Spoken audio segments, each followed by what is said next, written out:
বাজেটটা হলো আমাদের টোটাল ৪২ লাখ টাকা বাজেট হয়েছে। সেখান থেকে আমরা ৪০ প্লাসের মতো আমাদের আমরা পৃষ্ঠপোষক প্রতিষ্ঠান থেকে আমরা পাচ্ছি ২৫ লাখ টাকা, আর বাকি টাকাটা আমরা আমাদের ফেডারেশন থেকে বহন করব। যারা গোল্ড পাবে প্রত্যেকের জন্য ২,০০০ টাকা রাখা আছে, সিলভারের জন্য ১,০০০ এবং ব্রোঞ্জের জন্য ৫০০ করে রাখা হয়েছে।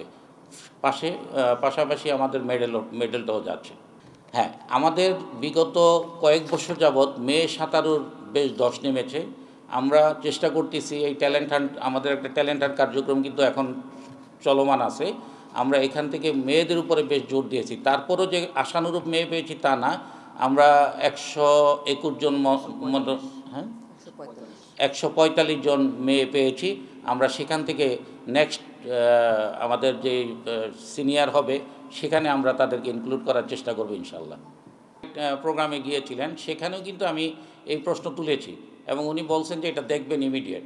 তো যেহেতু উনি নতুন আসছেন, হয়তো এখনও সব কিছু বুঝে উঠতে পারেননি বা উনি মানে সব কিছু দেখতে পারেননি, সেই কারণে হয়তো হাত দিচ্ছেন না। তো আমার ধারণা যে খুব সহসাই এটা নিয়ে, কারণ আমি ইতিমধ্যে জেনেছি যে সুইমিংয়ের এই প্রবলেমগুলি, বিশেষ করে স্কোরবোর্ডটা, কারণ আমার যে সাঁতারুরা প্র্যাকটিস করছে আমরা কিন্তু হ্যান্ড টাইমিং নিচ্ছি।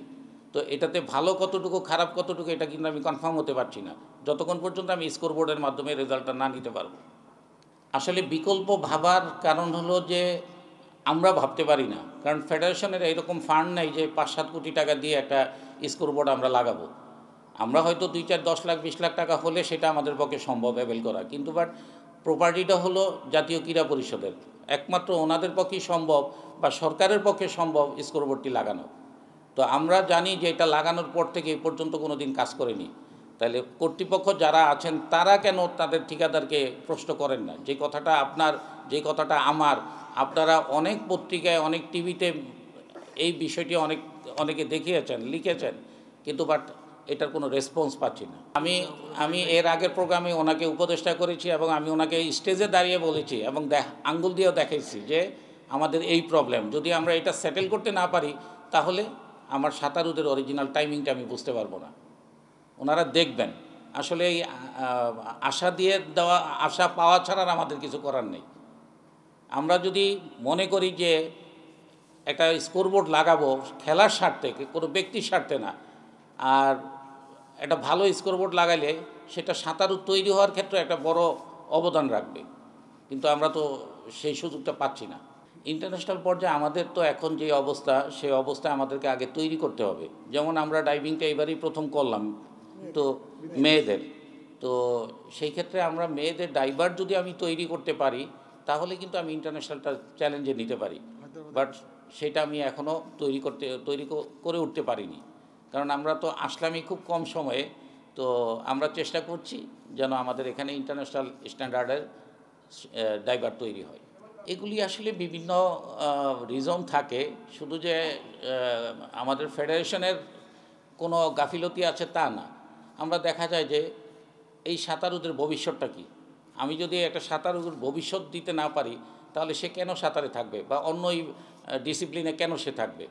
আমাকে আগে তৈরি করতে হবে যে সে তৈরি হওয়ার পরে তার জায়গাটা থাকতে হবে। আগে আমরা অনেক সুবিধা পেয়েছি, ঢাকা বিশ্ববিদ্যালয়ের মতো বিশ্ববিদ্যালয়ে দেখা গেছে যে স্পোর্টস কোঠায় আমাদের প্লেয়াররা ঢুকতে পারত, এখন তো সেই সুযোগগুলি নষ্ট হয়ে গেছে। বিজিএমসি, তারপরে আপনার ওয়াটার বোর্ড, এই সমস্ত জায়গায় অফিসে চাকরি দেওয়া হতো, কিন্তু এখন তো সেই সুযোগটা আর নাই আমাদের।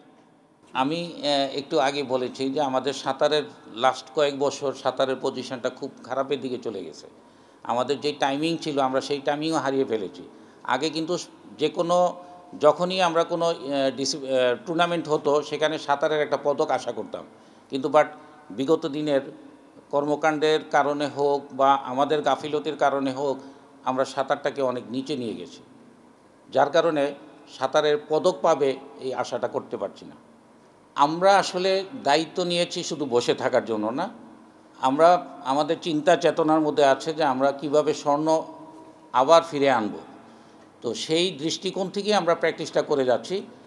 যদি আমার ওই রকম অ্যাবিলিটি হয়ে যায় আমি অবশ্যই যাওয়ার আগে, যদি এশিয়ান গেমস হয় যাওয়ার আগে আপনাদেরকে আমি ইনশাল্লাহ এইভাবেই সেই প্রেস কনফারেন্সে আমি ঘোষণা দিয়ে যাব।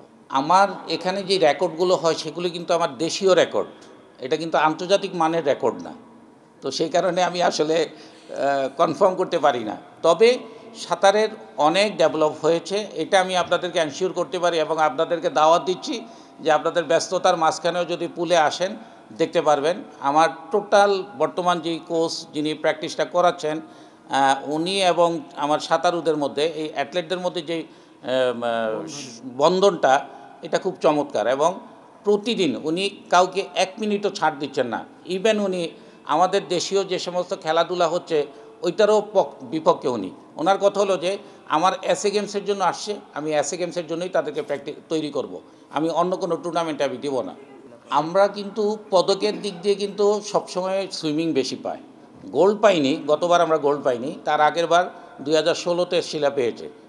তো আমরা আশা করতেছি, আমি এই মুহূর্তে আপনাকে শিওর করতে পারবো না, তবে আমরা টার্গেট কিন্তু ওইটাই আমাদের, যেন আমরা গোল্ডের, আমি একটু আগে যেটা বলেছি যে গোল্ডটা আমরা যেন আবার মানে ফিরে নিতে পারি। তো ইনশাল্লাহ সেই ধরনের প্র্যাকটিসই চলতেছে এবং সেই ধরনের সাঁতারু আমাদের 2-1 তৈরি হয়ে গিয়েছে। আমরা আশাবাদী আমাদের গতবারের চেয়ে যে সাঁতারুরা আছেন তারা অনেক ভালো করবেন, কারণ আমাদের বিশেষ করে রাফি আছেন, আপনারা জানেন রাফি কিন্তু থাইল্যান্ডে অনেক দিন প্র্যাকটিসে ছিলেন এবং স্কলারশিপ নিয়ে ওখানে ছিলেন, এবং তার জন্য আমরা নেক্সট অলিম্পিকের মাধ্যমে আরেকটি স্কলারশিপ কনফার্ম করেছি। তো তার প্র্যাকটিস অনুযায়ী আমাদের কাছে মনে হচ্ছে যে আমরা অন্তত তার থেকে কিছু রেজাল্ট পাবো, বাট কী পাবো সেটা আমরা কনফার্ম করতে পারছি না, কিন্তু বেটার হবে, আগের চেয়ে বেটার পজিশনে সে আছে। আর স্কোরবোর্ডের ব্যাপারে আমি একটু বলতে চাচ্ছিলাম, স্কোরবোর্ড আমরা দায়িত্ব পাওয়ার পর থেকে কিন্তু জাতীয় ক্রীড়া পরিষদে, যেহেতু প্রপার্টিটা ক্রীড়া পরিষদের, সেই ক্ষেত্রে আমরা ক্রীড়া পরিষদের সাথে একাধিকবার যোগাযোগ করেছি এবং তাদের যে ঠিকাদার উনি কয়েকবার গিয়েছেন, বাট এটার কোনো রেজাল্ট নেই, এবং আমাদের ধারণা যে এই স্কোরবোর্ডটি এখন অচল অবস্থায় আছে, এটা ঠিক হওয়ার কোনো চান্স নেই।